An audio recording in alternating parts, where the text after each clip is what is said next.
Christianity कोई बाबा system नहीं है। कितनों को बात समझ आ रही? हालेलुया।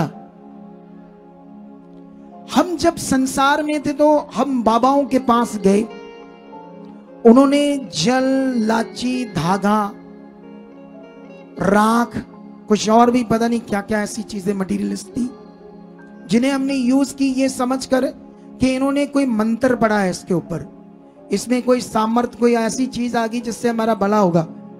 तो हम उसके साथ टकरे मार रहे थे, मूर्ख बने हुए थे, स्वा खा रहे थे। स्वा तुम भी खाते थे ना? बाबाओं की राख मैंने भी खाई है, मेरी मम्मी लाती थी, खा खा स्वा। मैं खाता था, पानी पीता था, ऊपरों जीभ जूब काली हो जाती थी। क्या करते हैं, बेवकूफ बने थे, मूर्ख। वो बेचारी अंधविश्वासी थी, उसको कुछ पता नहीं था परमेश्वर कौन है। कितने को बात समझ आ रही? बाइबल कहती है तुम सत्य को जानोगे, सत्य तुम्हें आजाद करेगा। गलातियों 5:1 में लिखा, यीशु ने तुम्हें आजादी के लिए आजाद किया, फिर से गुलामी के जुए में मत जुबो। मतलब फिर से रीतियां, ये चीजें या व्यवस्था, ऐसी चीजों में ना जाओ। वो भी तुम्हें मैंने बता दिया वचन।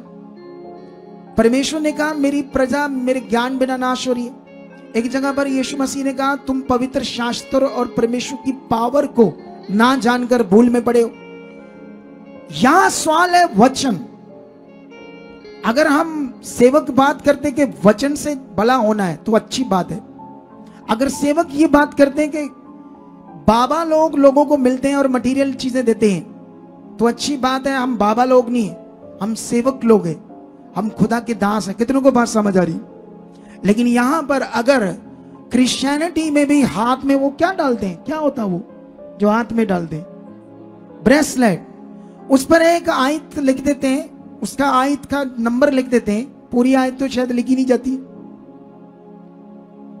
ये क्या है? पहले तो धागे बांधते थे, ये ब्रेसलेट तो बाइबल के अकॉर्डिंग नहीं चाहिए। ये तेल, ये कपड़ा, ये पानी, कोई कुछ कोई कुछ। क्या ये वचन की बात है या ये उनसे भी मटीरियलिस्ट चीजों में लोगों को धकेला जा रहा है? कितनों को बात समझ आ रही है आज? आप जानते हो अकॉर्डिंग टू बाइबल, मास प्रार्थना से, ले हैंड से और परमेश्वर का वचन से 40% लोग चंगाई पाते, हील होते हैं। 60% ऐसे लोग होते हैं, ऐसी बुद्धि होती है जो ना तो मास प्रेयर से, ना ले हैंड से, ना परमेश्वर के वचनों से उनका भला होता है, क्योंकि उनकी बुद्धि कुछ ऐसी होती है जिनको समझ ही नहीं आता। और ऐसे 60% लोगों पर फर्क करना पड़ता है। कितनों को बात समझ आ रही? और वही लोग बेचारे मटीरियलिस्ट चीजों के साथ लगे रहते हैं, कभी तो होगा कभी तो होगा। ऐसे लोग हमारे पास आ रहे और चंगाई पा रहे। हाथ उठाओ, एक बड़ा काम खुदाबंद ने हमें दिया है जो पूरा करना है हमने। खुदा हमारे साथ है। बाइबल में एक जगह पर लिखा है, लूका 18 अध्याय में, वहां पर पता क्या लिखा है? यीशु मसीह ने कहा नित्य प्रार्थना करना और हियाव ना छोड़ना चाहिए। इसके विषय में एक दृष्टांत है, विधवा का, न्यायी का, कैसे वो उसका मुकदमा नहीं चुका पा रहा था, उसे गालियां दे रहा था, उसे मार, गुस्सा हो रहा था, वो चले जाती थी, फिर उसके पास आती थी। लेकिन ये एक दृष्टांत है हमारे जीवन को लेकर कि हमारा जो अंदर से जो हम चाहते हैं खुदा से, वो ठंडा नहीं होना चाहिए, उस तरफ चाहत, मन तेज चाहिए। बाइबल तो ये कहती है अब तेल, पानी, कपड़ा, मटीरियल, वो उसको कैसे सेट कर पाएगा?